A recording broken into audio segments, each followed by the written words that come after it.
día de hoy he tenido el placer de abrir y cerrar esta jornada de información con expositores, amigos, expertos y aliados de la gran familia Mercado de Valores, quienes nos acompañan en esta labor tan importante de atender sus necesidades en el desafío de gestionar su patrimonio. Hoy celebramos 45 años donde hemos estado al lado de nuestros clientes, construyendo su legado y fomentando su bienestar con nuestro compromiso fiel y serio de ser su asesor patrimonial de confianza. Para el cierre de esta actividad, quisimos aventurarnos con un tema que ha generado gran interés en cada uno de ustedes, las elecciones políticas, y para ello me complace presentar este panel de expertos y nuestros asesores políticos, Analítica Consultores, quienes nos acompañarán durante esta sesión: doña Laura Chinchilla Miranda, expresidenta de Costa Rica del 2010 al 2014, y don Daniel Sobato, director regional para América Latina y el Caribe del Instituto Internacional para la Democracia y la Asistencia Electoral. Doña Laura es una politóloga experta en las áreas de justicia, policía y seguridad ciudadana. Ganó las elecciones de febrero de 2010 en Costa Rica, convirtiéndose en la primera mujer presidenta de este país.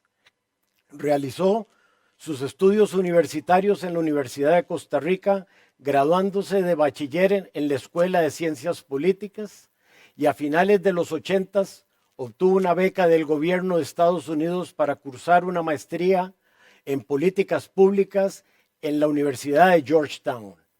Ha recibido varias distinciones en el campo académico, tales como doctorado honoris causa de la Universidad para la Paz en 2010, doctorado honoris causa de la Universidad de Georgetown en 2011, doctorado honoris causa de la Universidad de Estudios Extranjeros de Kioto en 2012, y por su fuerte compromiso con la protección de la biodiversidad marina, ha recibido 2 premios importantes: el Premio a la Excelencia en la Administración Nacional de los Océanos por parte de la organización Peter Benchley Ocean Awards en 2011, y el Premio Shark Guardian of the Year por parte de la organización The Shark Project en 2013.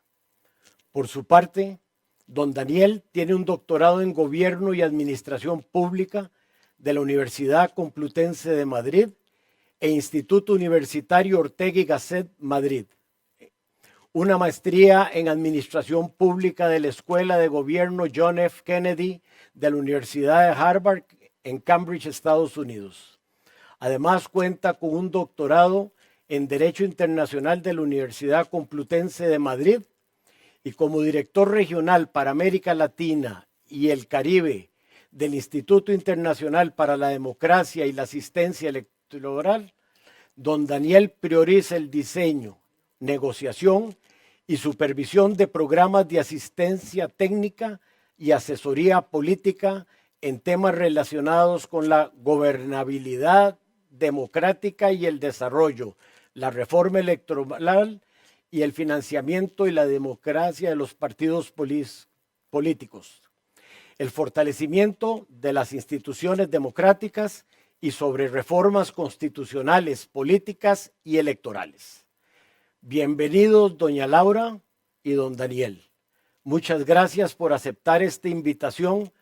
Para nosotros es un gusto tenerlos en nuestra casa y considerarlos parte de la familia de Mercado de Valores, porque sabemos que ustedes son fieles creyentes que la información y la comunicación son pilares fundamentales para tomar decisiones. Esperamos que este espacio sea de mucho provecho para todos, y durante la presentación tendremos habilitado el chat para abordar sus consultas. Les agradecemos canalizarlas a través de esta vía. El debate se estructurará en 3 temas. El contexto electoral. Se caracterizarán los principales factores que pesarán sobre el proceso electoral, entre ellos la crisis provocada por el COVID-19 y los casos de corrupción. La oferta electoral, Se analizará la oferta electoral caracterizada por la fragmentación y la debilidad relativa de las candidaturas, con una ciudadanía indiferente, escéptica y sin preferencia partidaria. Y finalmente el desenlace electoral y sus consecuencias. Se proyectarán los posibles escenarios electorales y sus consecuencias sobre la gobernabilidad del país. Y ahora pasamos a la sección de preguntas. Doña Laura, ¿podría brindarnos elementos que nos permitan entender los elementos del contexto económico, político y social que pesarán sobre el proceso electoral en Costa Rica? Muy buenas tardes, un gran gusto, Mario, muchísimas gracias por acompañarnos con esta moderación. Para mí es un gran placer estar en compañía de mi estimable colega y amigo Daniel Sobato y por supuesto un gran honor estar siendo parte de la celebración del 45 aniversario de Mercado de Valores. Un socio en realidad más que cliente nuestro, en tanto hemos encontrado en Mercado de Valores una empresa inteligente, preocupada por sobre todo por la calidad de información a partir de la cual toma sus decisiones. Pero no solamente ellos en sí mismos consumen información de manera inteligente, sino que procuran compartirla con sus clientes. De manera que mis felicitaciones por la organización de este evento que pone de relieve la necesidad de seguir alimentando a la comunidad a la que atienden a través de la información. Y no hay la menor duda de que uno de los elementos de información que cada vez se vuelven más relevantes para la toma de decisiones de las unidades productivas tienen que ver con la información política, particularmente con lo que en analítica denominamos el riesgo político, porque cada vez es más evidente el impacto que los eventos políticos están teniendo de manera absolutamente disruptiva sobre los procesos sociales, políticos, institucionales y que terminan ciertamente impactando al mundo de los negocios. Eso es lo que hacemos en analítica. Y la idea de este análisis que hoy queremos presentarles es salirnos un poco del análisis tradicional que busca analizar exclusivamente la carrera de caballos, que llamamos popularmente, y que pierden de vista una serie de variables cualitativas, que son las que cada vez explican más esta enorme dificultad de predecir cómo los ciudadanos de un país van a resolver esta decisión tan importante de decidir quiénes les van a gobernar. Es muy claro que cada vez más los instrumentos tradicionales y las encuestas convencionales se han quedado atrás en la predicción de este tipo de escenarios. Es todavía temprano para que Costa Rica podamos pretender hacer predicciones y seríamos sumamente irresponsables si forzamos un esfuerzo en esa dirección. De manera que esos elementos que Mario ha presentado, los elementos de contexto, la caracterización de la oferta electoral y un poco lo que se podría anticipar desde el punto de vista de comportamiento del electorado es lo que pretendemos hacer hoy. Ahora bien, en relación con el contexto electoral que está caracterizando a este proceso en Costa Rica y que Daniel nos va a ayudar también a entenderlo frente a lo que está aconteciendo en el resto de América Latina, dado que estamos en el marco del ciclo electoral latinoamericano, este contexto electoral no se diferencia mucho de lo que está pasando en estos otros países de nuestro vecindario. Yo diría que hay 4 elementos especialmente característicos en esta ocasión. Primero, las consecuencias, las graves consecuencias derivadas de la crisis del COVID. En segundo término, los graves casos de corrupción. En tercer término, una agenda pública particularmente cargada de reformas estructurales, una agenda compleja en consecuencia, políticamente hablando. Y en cuarto término, las debilidades más acentuadas que en el pasado de nuestro marco institucional. Permítanme elaborar un poquito y muy brevemente cada una de estas variables que he mencionado.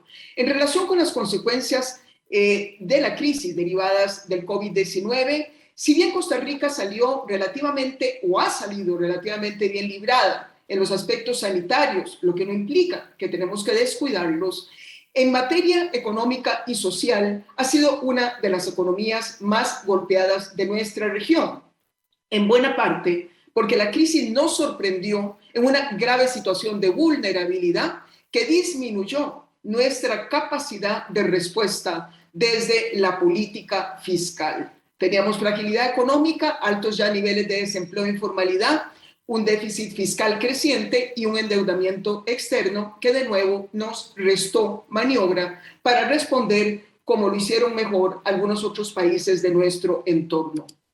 En consecuencia, vemos que los resultados económicos y sociales han sido verdaderamente preocupantes, aunque el INEC nos indica que la tasa de desempleo ha venido disminuyendo frente al primer trimestre de este año. Todavía ese desempleo está en 18% y de acuerdo a las proyecciones del Fondo Monetario Internacional, Costa Rica estaría cerrando este año con cerca de un 16%, siendo la economía latinoamericana con la segunda tasa de desempleo más alta de la región después de Venezuela.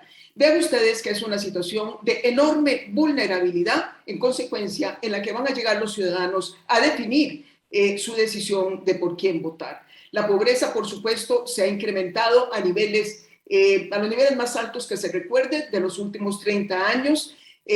Ciertamente se espera una reducción gradual de la misma, como ya ha venido ocurriendo, pero difícilmente podremos estar en escenarios ideales de aquí a el momento de las elecciones.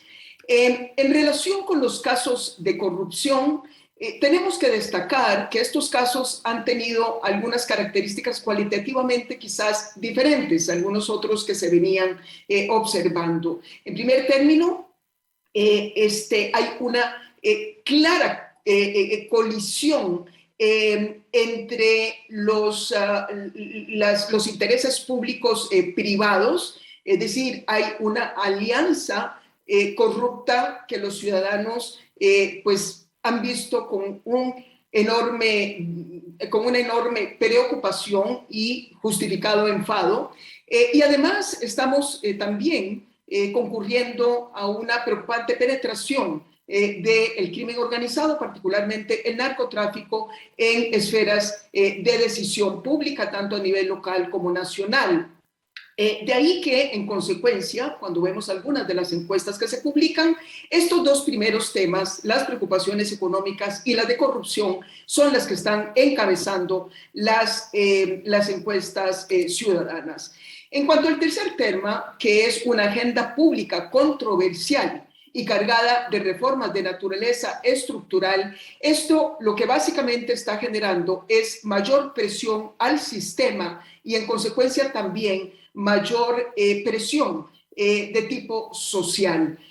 Son todas ellas, tenemos que reconocer, más allá de la justificación que puedan tener, reformas bastante odiosas desde el punto de vista político. Reformas que tradicionalmente no son adoptadas o tramitadas en años preelectorales. Estamos hablando de reformas de contención del gasto, de nuevos impuestos o tasas o ajuste de las mismas. Estamos hablando, además, de temas ligados a los regímenes de pensiones que suponen también ajustes adicionales y que inevitablemente habrá que avanzar en su discusión. ¿Hasta dónde se podrá llegar? Es algo que podemos discutir más adelante. Y para finalizar este primer segmento, en lo que a mí respecta, tenemos que agregar la debilidad del marco institucional. Se han venido acrecentando las disputas interinstitucionales entre los poderes del Estado, gobierno, poder judicial, Congreso.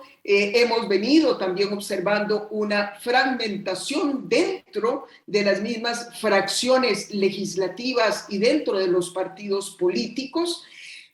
De alguna manera ha menguado un poco la protesta social, pero podríamos caracterizar el panorama como de tensa calma social, y todo eso finalmente se está reflejando en las encuestas y sobre la opinión que los ciudadanos tienen frente a nuestras instituciones. Solo para darles algunos datos. Estos datos reflejan incertidumbre, pesimismo, indiferencia y un gran descontento y hasta enojo con las instituciones.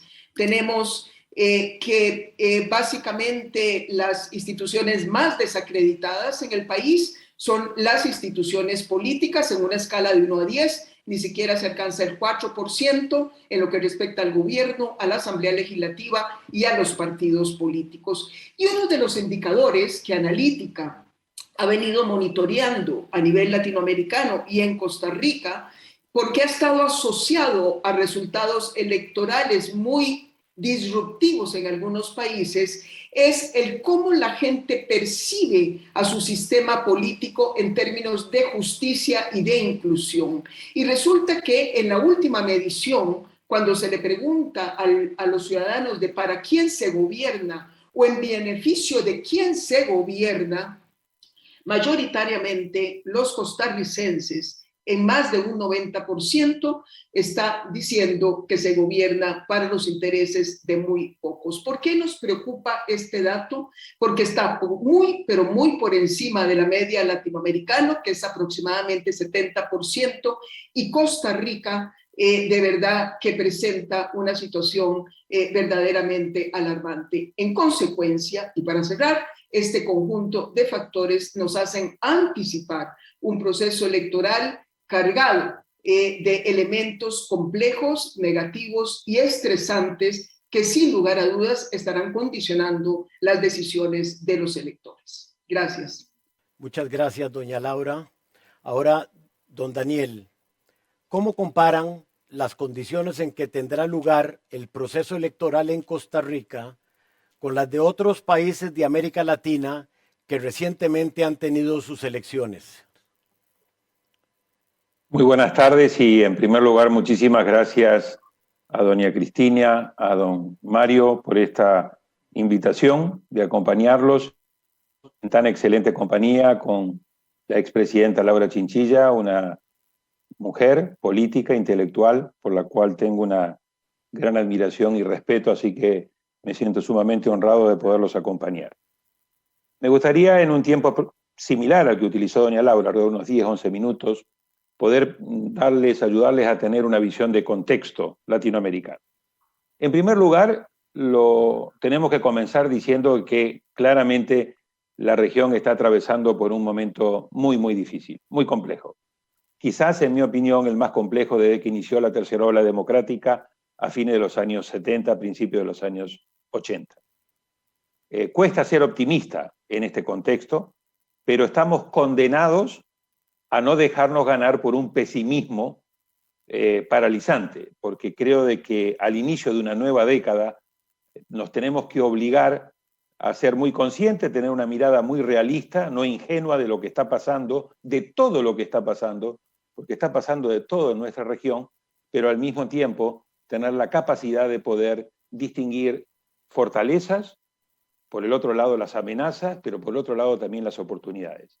Sobre todo si estamos hablando con gente de negocio, donde en este contexto muy turbulento hay muy buenas oportunidades de negocio si se saben aprovechar.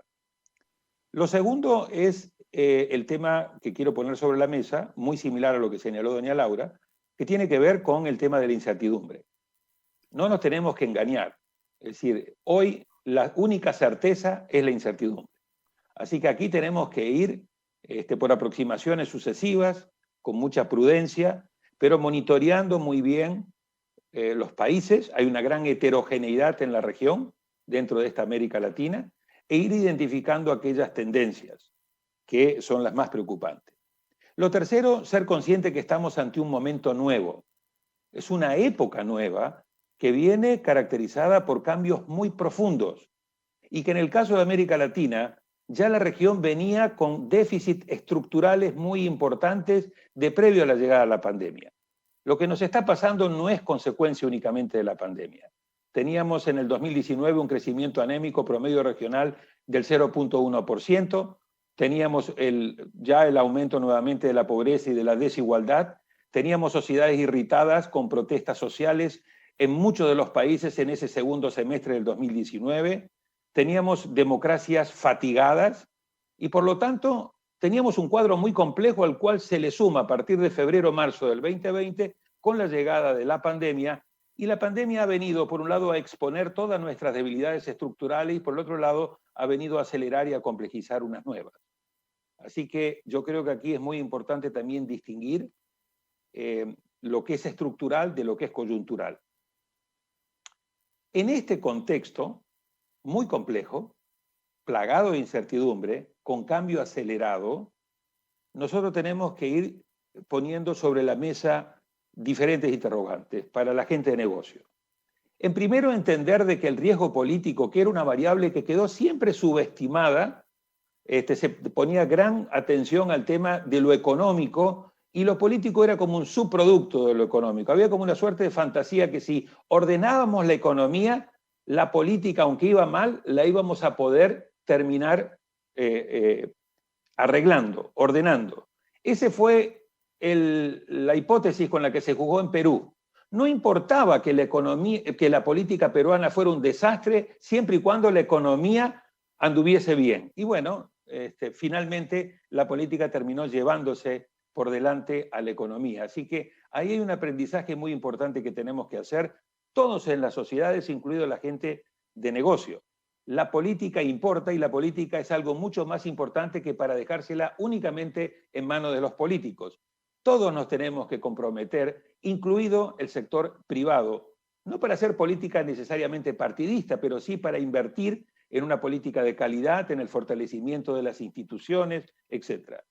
Lo segundo es ser consciente de la coyuntura que vivimos. No está claro. Se había pensado que el 2019 era el año de las protestas en América Latina, el 2020 era el año para hacer frente en materia de salud y economía a la pandemia, y que en el 2021, de la mano de las vacunas, íbamos a recuperar crecimiento. Es cierto, vamos a recuperar crecimiento. Fondo Monetario Internacional, CEPAL acaban de decir que América Latina va a crecer este año, si todo sale bien, 5.8 promedio regional, pero el año que viene se vuelve a caer, cae al 3.2%. Es decir, el crecimiento es más un rebote que algo sostenible, y si no hacemos cambios importantes en la economía real, va a ser muy difícil que este rebote pueda ser sostenible. Lo segundo es, no tenemos claro qué va a pasar con la pandemia, si la variante Delta va a seguir avanzando, sobre todo en nuestros países, y cómo eso le va a pegar al tema de la salud, si vamos a tener una tercera, cuarta ola.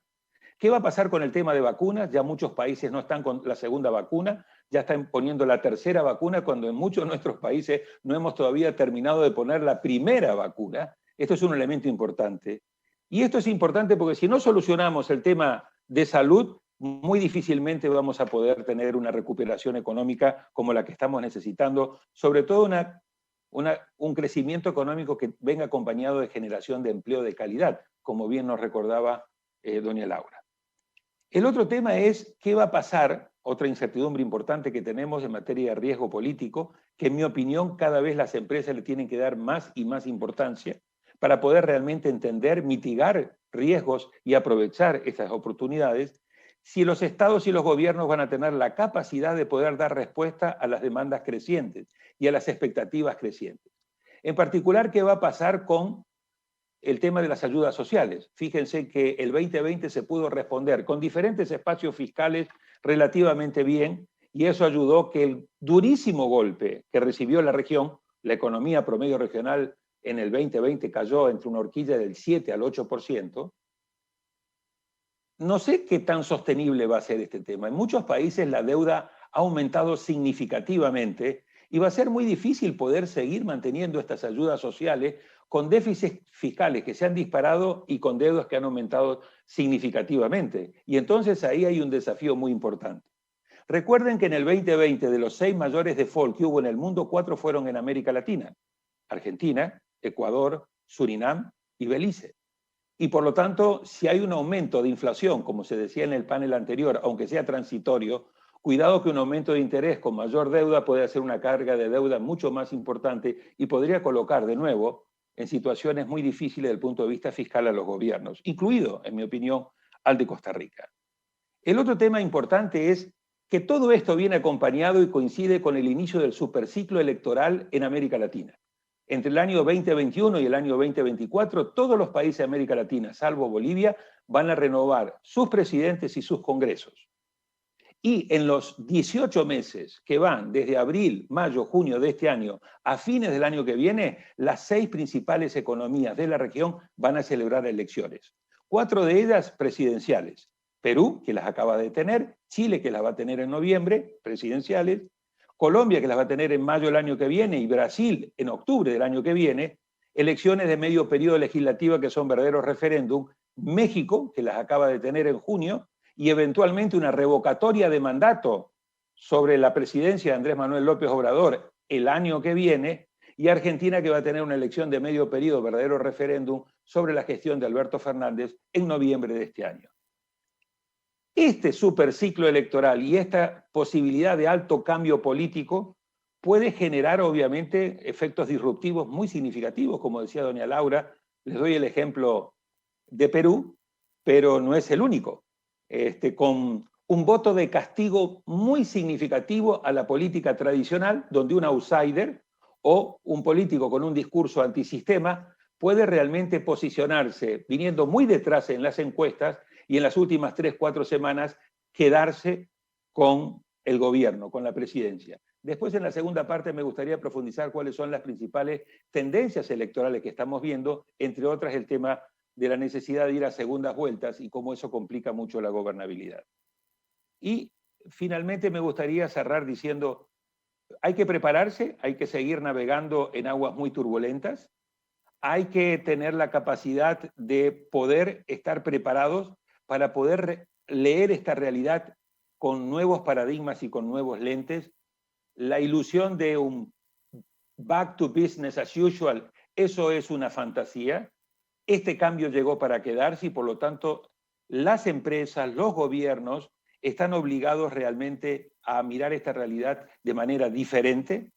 En mi opinión, lo fundamental es entender el cambio acelerado en el que se vive y en el que vamos a seguir viviendo, poder tener la capacidad de manejar incertidumbre con mucha resiliencia, con capacidad de innovación, con mucha flexibilidad y sobre todo con mucha capacidad de adaptabilidad.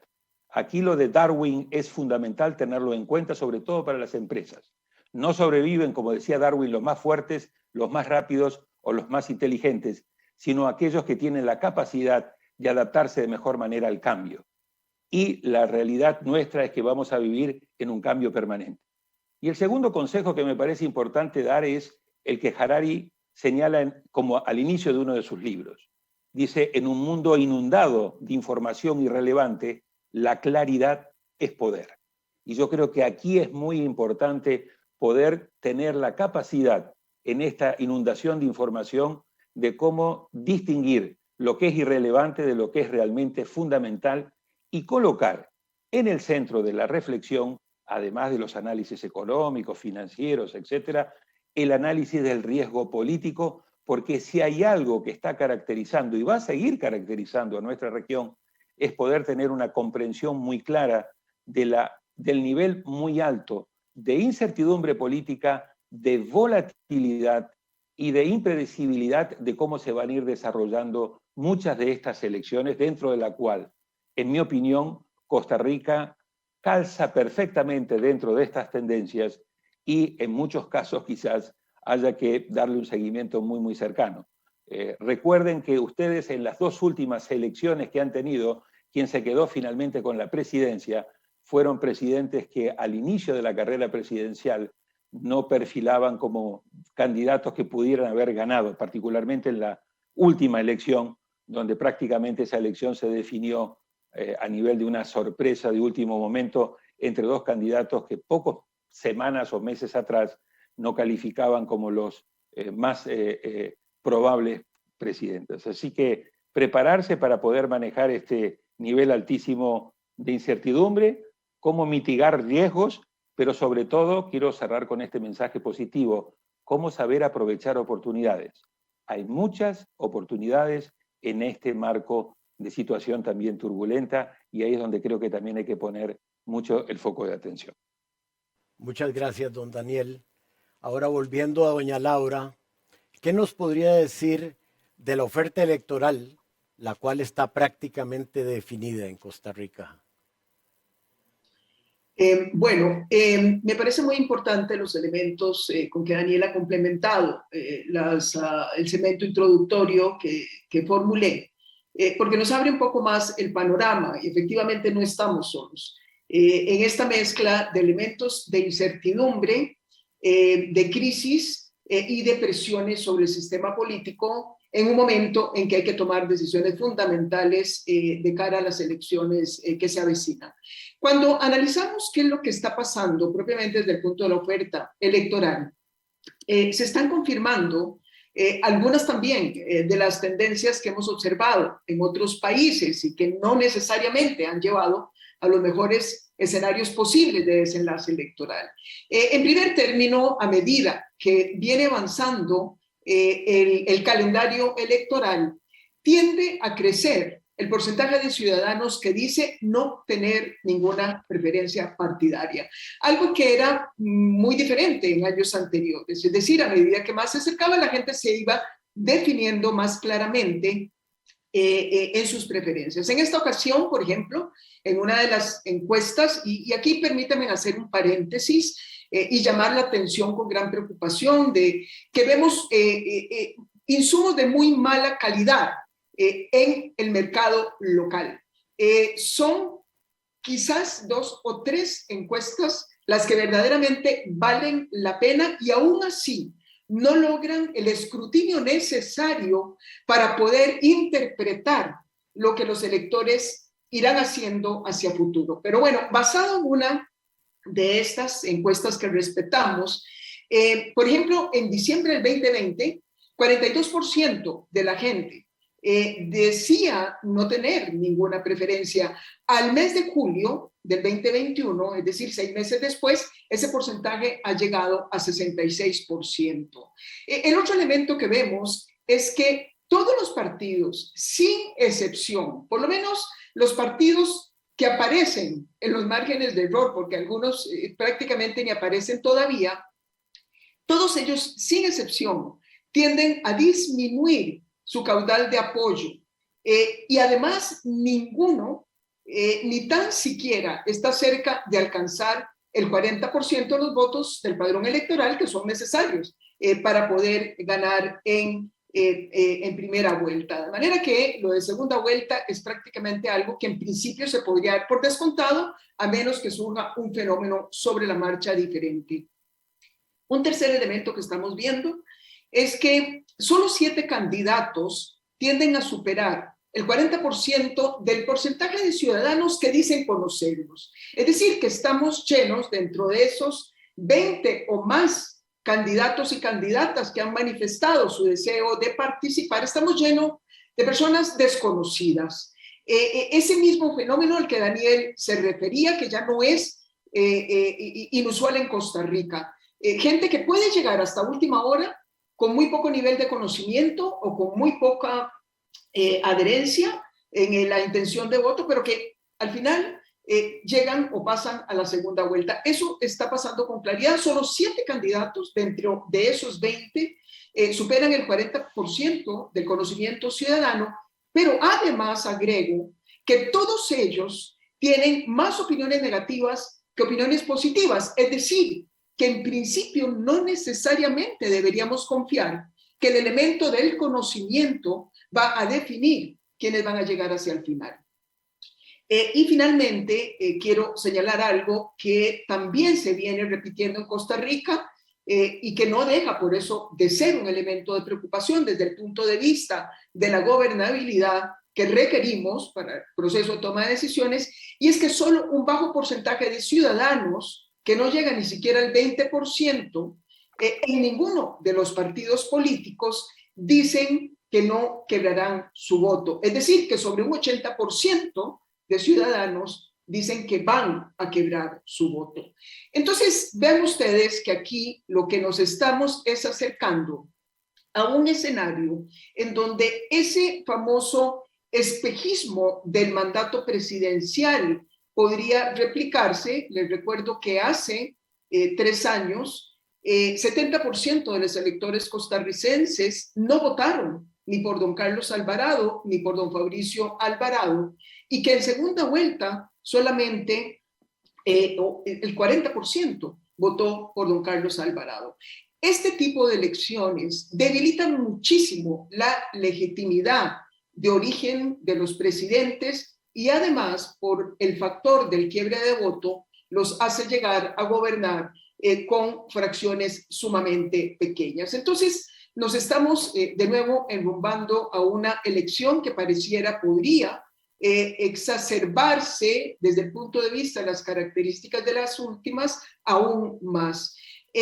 Hay elementos que nos permitan, digamos, atenuar estas circunstancias. Sí, ciertamente hay algunos de los cuales podemos hablar en el último segmento. Laura.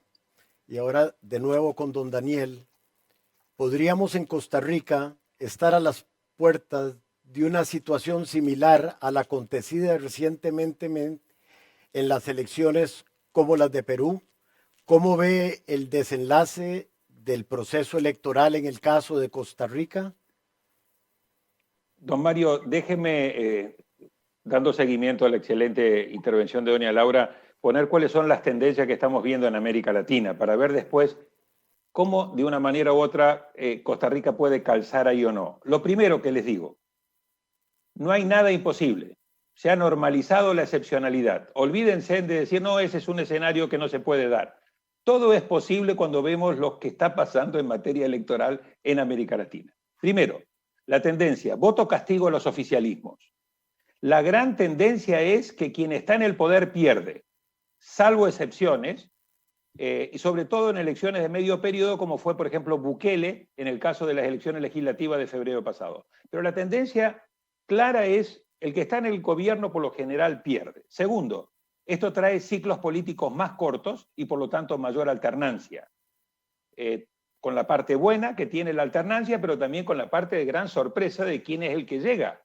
Porque si el que llega es un verdadero candidato convertido a presidente totalmente antisistema, ahí los niveles de desconfianza empresarial, de salida de capital, en el caso de Perú, el 6% del Producto Interno Bruto, 14.000 millones de dólares salieron entre que Castillo ganó la segunda vuelta y todavía no había asumido. Tercero, estamos viendo un cambio de ciclo político en la región.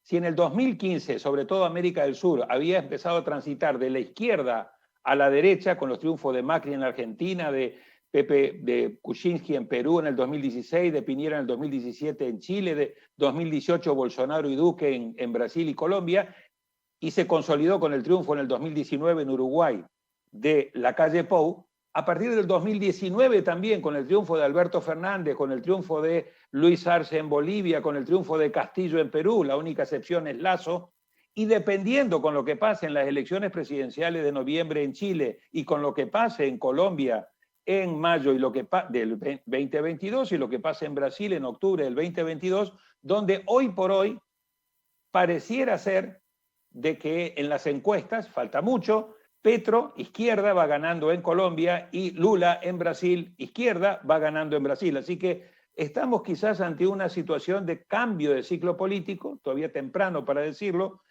donde hay mucha heterogeneidad. Cuarto, brutal aumento de la fragmentación, una locura. 16 candidatos presidente en Perú, en Ecuador, 18 en Perú, 22 o 23 candidatos en Costa Rica y así sucesivamente. Este nivel de fragmentación demuestra el serio problema que hay con los partidos tradicionales, o sea, una hiperpersonalización de la política, y en esta hiperpersonalización de la política y desprestigio de la política tradicional y debilidad de los partidos tradicionales, cualquiera puede llegar a la presidencia. 43 precandidatos para la presidencia en Colombia anotados en este momento. Quinto, un aumento muy importante de la polarización. Este es un problema serio, muy fuerte, que genera campañas electorales muy negativas, pero que después continúa en el gobierno y es muy difícil hacer acuerdos una vez que el país se ha fracturado y está hiperpolarizado. Todo esto, quinto, lleva a un problema adicional que son los problemas de gobernabilidad creciente, porque los presidentes que llegan, por lo general en segunda vuelta, es otra de las tendencias, llegan en minoría en el Congreso y entonces les cuesta muchísimo en contextos presidenciales armar coaliciones. Sexta, el tema de la reelección consecutiva no es un problema central en Costa Rica, ha ido a la baja, pero están apareciendo los presidentes by proxy. Es decir, Evo no podía competir, entonces pone a Luis Arce. Cristina no iba a poder competir en buenas condiciones, pone a Alberto Fernández. Correa no podía competir, entonces puso a Arauz como candidato. Este es un fenómeno que estamos viendo en América Latina muy, muy complicado. Octavo, el tema de las campañas electorales muy negativas. Este me preocupa mucho en el caso de Costa Rica, con el uso creciente y mal uso de las redes sociales para generar campañas de intoxicación informativa, de fake news, de noticias falsas.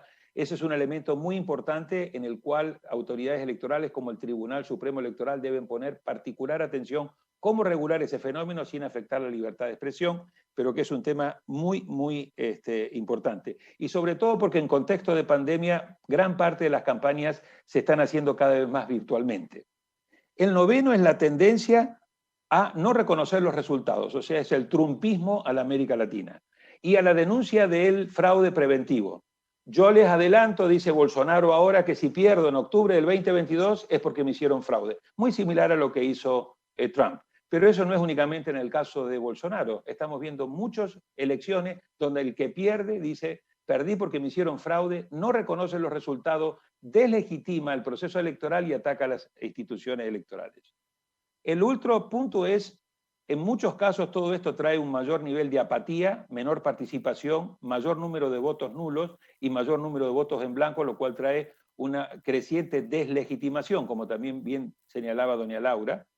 Y dos puntos adicionales que no creo que se den en Costa Rica, pero que se dieron en México, que es un aumento creciente de la violencia en las campañas electorales, más de 90 políticos asesinados, 30 de ellos eran candidatos, y algo muy, muy lamentable en el siglo XXI, escasa candidaturas de mujeres. En este momento en América Latina no hay ninguna mujer presidenta, después de haber habido 4 en simultáneo, y me temo de que si no hay cambios importantes en este superciclo electoral, América Latina va a seguir teniendo únicamente presidentes hombres, y yo creo que este es un elemento muy importante a tomar en cuenta.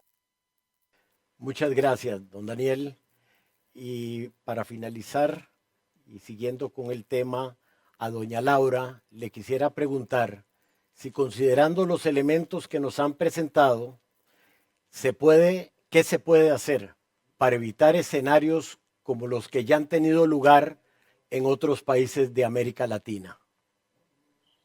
Bueno, ciertamente es una pregunta muy compleja y seríamos sumamente pretenciosos si quisiéramos ser muy categóricos sobre los resultados. Vean ustedes que ni siquiera supuestamente el ejército más poderoso del mundo y uno de los gobiernos más importantes pudo predecir un acontecimiento como el que acaba de tener lugar en Afganistán, con los mejores sistemas de inteligencia.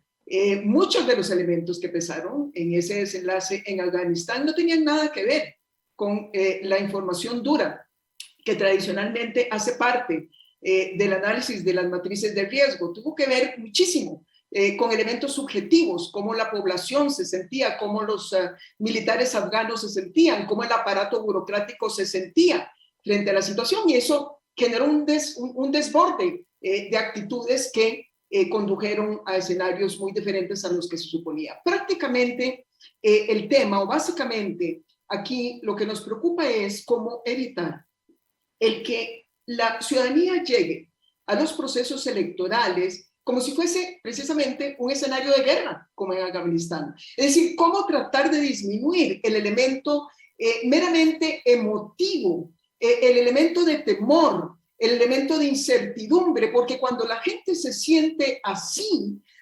difícilmente está en las mejores condiciones para abordar racionalmente el análisis de la oferta electoral. Y ahí es en consecuencia en donde las candidaturas que apuestan al expediente populista, al expediente demagogo e irresponsable, tienden a ganar mucho fuelle y, cuidado no, a ganar las elecciones. Entonces, habiendo dicho esto, Yo siento que hay algunos elementos que deberíamos considerar muy seriamente. En primer término, tratar de ser posible, y esto es una tarea conjunta, gobierno, diputados, sector privado, sobre todo el liderazgo del sector privado, necesitamos que el proceso de recuperación económica, aun cuando no sea todo lo dinámico que quisiéramos, que sí por lo menos sea sostenido. La gente tiene que ser capaz de sentir que ya lo peor quedó atrás.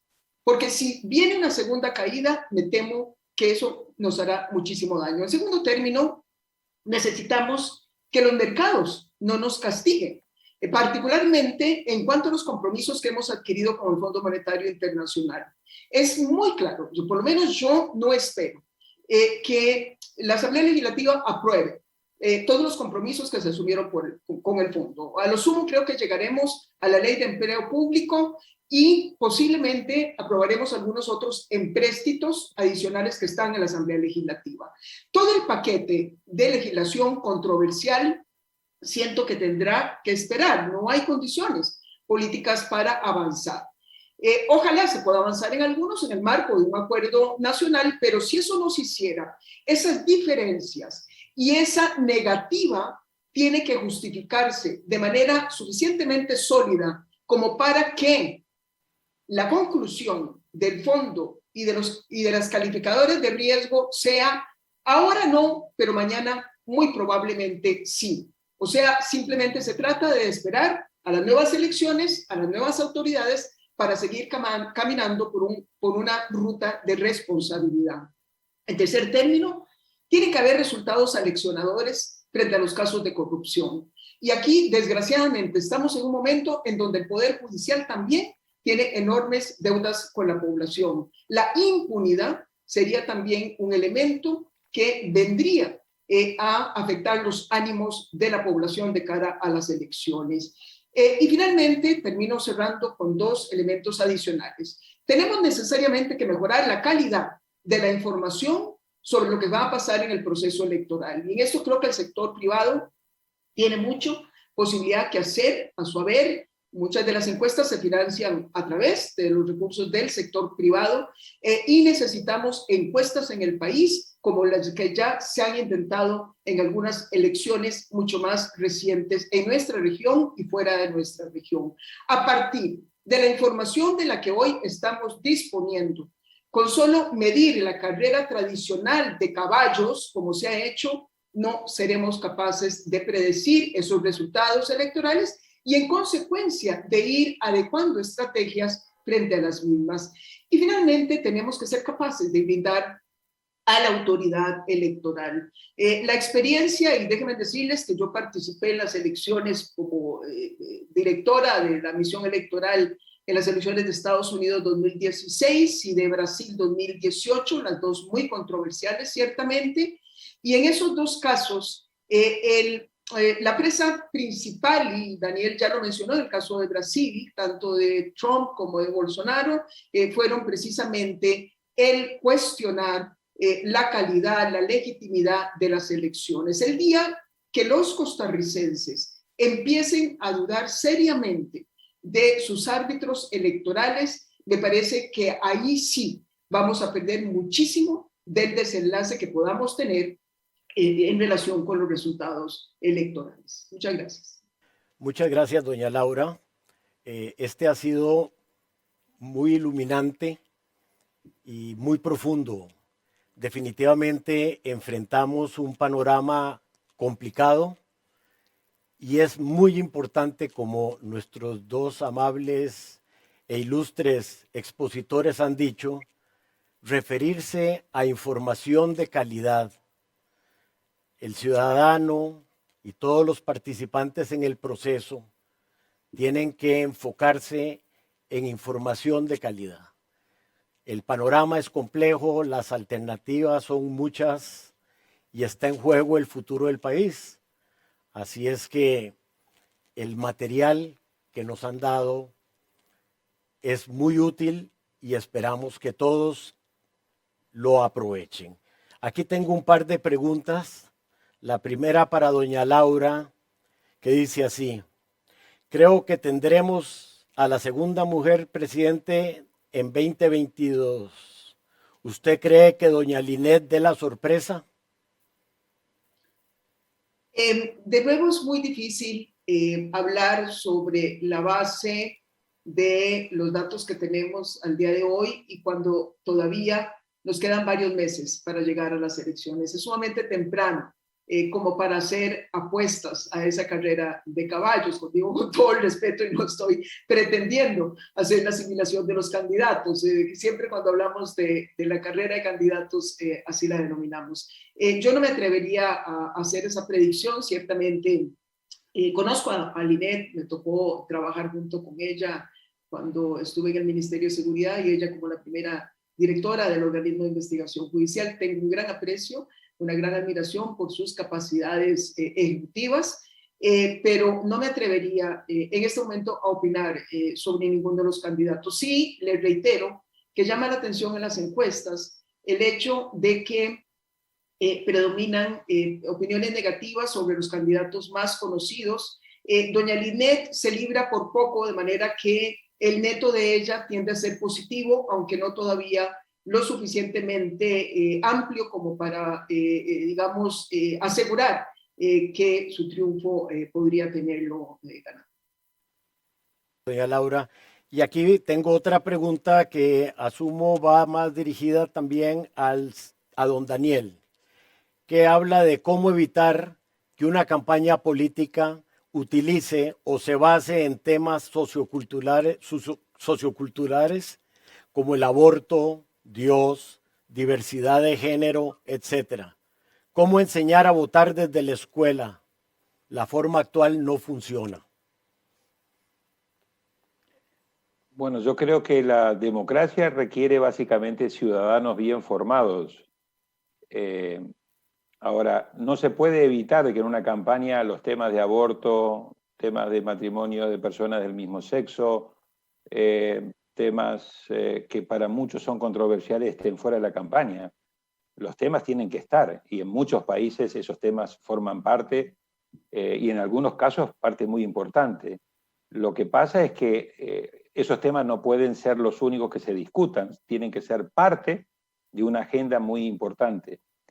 El problema es que las campañas cada vez se han ido hiperpersonalizando cada vez más y cada vez son menos racionales y cada vez son más emotivas, y ahí es donde las redes sociales y las burbujas y los filtros están jugando un papel muy importante.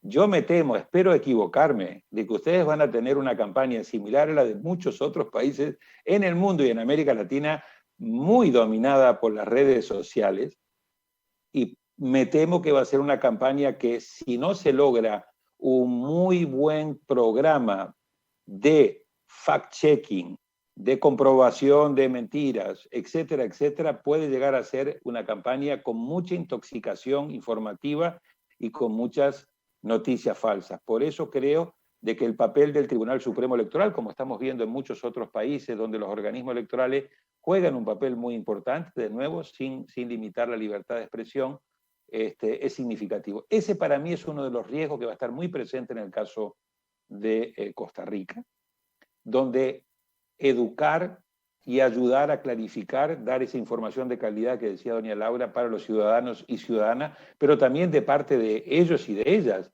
hacer el esfuerzo de cómo evitar ser agentes transmisores de las noticias falsas. Ahí yo le pondría particular cuidado en el tema de la campaña, porque me temo que va a ser muy, muy complicada en el caso de Costa Rica. Lo estamos viendo en muchos otros países. Esto no hay que descartar que venga acompañado con denuncias de fraude, con ataques al Tribunal Electoral, como estamos viendo. En este momento, en México, Andrés Manuel López Obrador ha dicho que va a mandar una reforma electoral amplia para reformar al INE y reformar al Tribunal Electoral y eliminar la integración actual de ambos. En este momento en Brasil, Bolsonaro le está pidiendo juicio político al presidente del Tribunal Supremo Electoral de Brasil y a uno de sus magistrados. El Jurado Nacional en Perú está bajo ataque. No digo que esto ocurra desde el Ejecutivo en Costa Rica, pero sí algunos de los actores políticos pueden también generar un ataque. Por lo tanto, este elemento de recomendación que dijo doña Laura, yo lo pondría en valor. hay que ayudar a blindar a la institución electoral frente a procesos electorales que son cada vez más negativos y que toman como presa al órgano electoral y que desconocen o tratan de generar grandes dudas sobre la legitimidad de origen de quien resulte electo. Bueno, muchísimas gracias, don Daniel. Muchísimas gracias, doña Laura. Ha sido realmente para nosotros en Mercado de Valores y para todos aquellos que nos han acompañado un verdadero privilegio contar con ustedes, con sus opiniones, sus observaciones y sus buenos consejos de cara al proceso electoral en Costa Rica, en el cual ya estamos inmersos y vamos a estarlo más en los meses siguientes. Muchísimas gracias a ambos y de nuevo les reitero el agradecimiento de Mercado de Valores, de sus clientes y amigos que nos han acompañado el día de hoy por tan interesante charla. A lo largo del día hemos transitado por muchos temas que son parte del día a día de todos y esto nos ha impulsado a evolucionar hacia la gestión patrimonial como respuesta a un mundo más complejo e interrelacionado. Estamos convencidos de que en nuestro modelo de negocio el cliente encontrará un valor agregado al integrar en un solo contacto sus diferentes necesidades. De esta manera, el cliente designa la administración de su cartera de inversión y descansa la administración de su capital o patrimonio en una sola empresa, desde diferentes perspectivas, como ese socio estratégico que le acompañará de manera constante. Esto se traduce en mayor agilidad, efectividad, confianza y tranquilidad para el cliente, pues esta única empresa tendrá en su visión global de todo su patrimonio. Esto implica mayor responsabilidad y compromiso de ofrecer un servicio más personalizado y a la medida, bajo la misión de vigilar y proteger su patrimonio. Somos conscientes de la responsabilidad fiduciaria que día con día asumimos con nuestros clientes. Es un modelo de asesoría integral compuesto por 3 pilares fundamentales: generación, protección y transferencia del patrimonio, siendo el objetivo principal brindar al cliente soluciones innovadoras y responsables para un manejo mucho más eficiente de su patrimonio desde diversos ámbitos de interés. Gracias por ser parte de nuestro Summit Construyendo Legado y Bienestar. Hemos recibido muchos mensajes de agradecimiento por la calidad y valor del evento. Sin embargo, es nuestro sincero deseo que lo que hayan recibido hoy sea de utilidad para su bienestar. Para Mercado de Valores es un orgullo haber celebrado junto a usted nuestro 45 aniversario en este espacio innovador para el sector. Somos conscientes que para los próximos 45 años el entorno será retador y cambiante y nos preparamos cada día para evolucionar a este ritmo para generar bienestar y apoyar a nuestros clientes a cumplir sus sueños y hacer crecer su legado. Los invitamos a contactarnos para brindarle información y asesorarlo para que invierta en su futuro, su legado y el de su familia. Gracias y buenas tardes.